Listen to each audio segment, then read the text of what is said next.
So a couple months ago, I dropped a video about why I believed that Korra was the worst avatar, and I thought it was a really good video, and evidently, many other people did too, but I felt like I was being done dirty in the comments section. A lot of the comments were talking about how I was being unreasonable, and a lot of what I was saying was unfair, and I'm chopped, and I actually think that was unfair, because honestly, what did I say that would give you the idea that I was being biased? She is the only avatar that dropped Sukuna and Ba Sing Se. Korra is the worst avatar. But this time, rather than have every Korra defender be calling me all sorts of insults and bad things in my comments, today they're actually going to be cheering me on like I'm their best friend. We used the last video to establish why I think Korra was the worst avatar, and I talked Aang up big in that video, but nobody really talks about the fact that Aang was Diamond 1 pub stomping on bronze players. Realistically, okay, let's keep it a buck. Aside from Combustion Man, Azula, and the literal final boss of the whole show, Fire Lord Ozai, who was Aang fighting? Commander Zhao? He literally lost to Season 1 Aang. That's the high-ranking Fire Lord soldier, by the way. The Dai Li? They were sneak attack merchants. The second you saw them coming, literally everybody started shitting on them. There aren't really a lot of people that you can say Aang fought that were at the same level of danger as the people Korra was fighting on the regular. Literally 1 week after moving into Republic City, Korra was fighting Amon and the Equalists. And I think that's a little bit more dangerous than fighting the Rough Riders or whatever the f these guys were called. And I say Amon and the Equalists because let's keep it 500 gold pieces. The Equalists only had tough fighters. First it was the Chi blockers who, with no fear for the fact that they were fighting the literal avatar, started boxing Korra and everybody really because they knew how tough they were. And then there's also the lieutenant of the Equalists, tough ass name by the way, even his name has aura. Horrible mustache though, I'm gonna keep it a buck. Then there's Unalaq and Vatu, which was literally the equivalent of fighting Sukuna and Maharaga.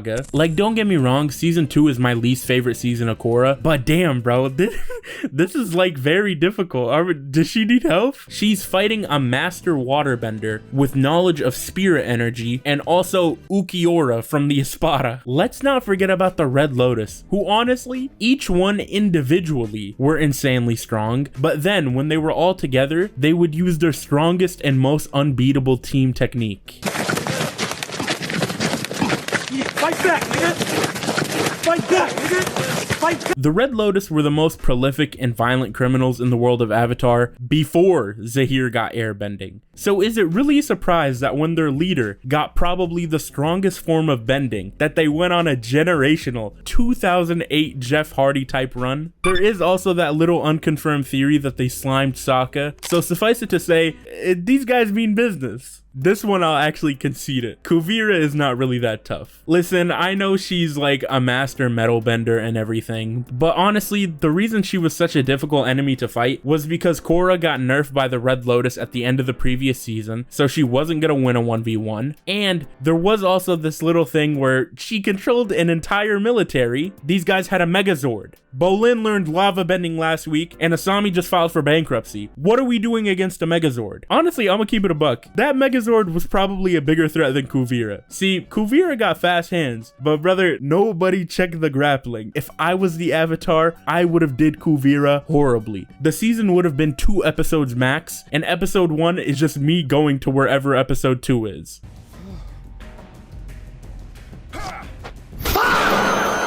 Like I said, the villains Aang fought in his show can essentially be boiled down to Azula, Ozai, Zhao, Zuko for the most part, Combustion Man, and the Yu Yan archers. Did you guys know that the Yu Yan archers can hit a caterpillar penis from 300 miles away? Or whatever Zhao said. The Yu Yan can pin a fly to a tree from 100 yards away. I do want to say this about Aang's villains though. A point blank, I think Amon solos all of them. I don't believe that any of the villains Aang fought would have been able to defeat Amon. I'm gonna keep it a buck. Now I know that sounds crazy, but you have to take into consideration that not only was Amon a bloodbender, he was a superior bloodbender to Yakone, who seemed like a superior bloodbender to Hama, you know, the woman that made bloodbending. I think a lot of the hate I was getting on my previous Korra video was directed at me because people got the idea that I was calling Korra weak.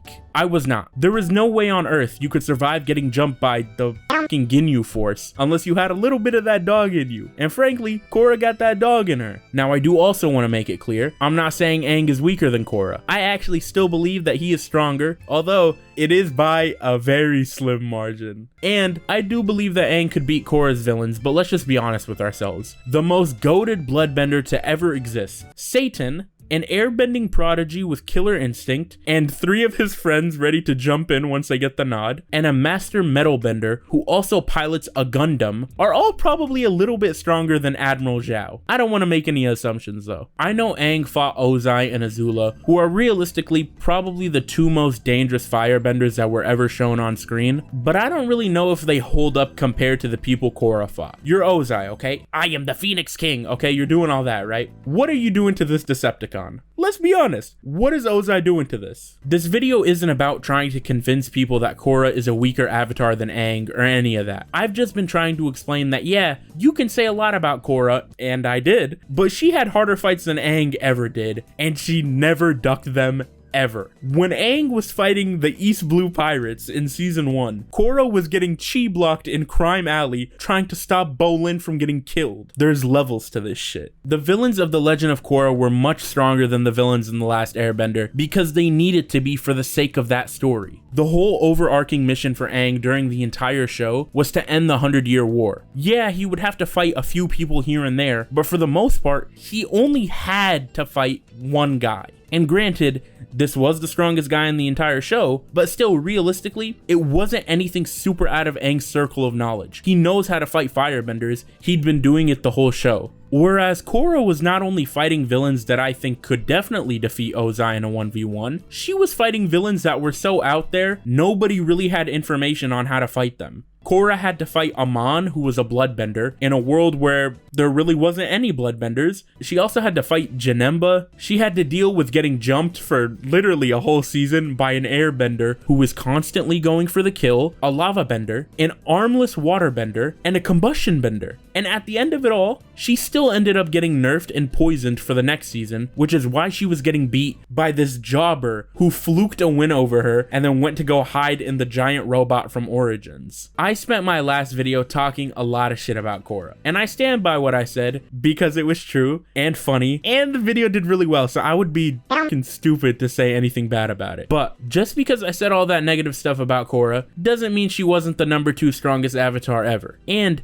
it also doesn't mean she was doing nothing. She objectively, by logic and reasoning, had the more difficult enemies to fight and the more difficult fights in her time as Avatar than Aang did. And with all that being said, you guys in the Korra video comment section who were riding my nuts since the video came out, please come to this video and protect me, because now the Aang fans are probably going to call me a Fire Nation slur, and I don't want that. Alright, that's it. I'll see you guys next week. Bye bye. Down for the 80s. Backs up to these TTs, I'ma smack them up. I don't give a fuck how you bitches have been acting up. Yeah, I got breath control. Shorty, what the fuck you mean you got birth control? Shut the fuck out, I'ma let your ass know. Yeah, I'ma let your ass know. I'ma do something.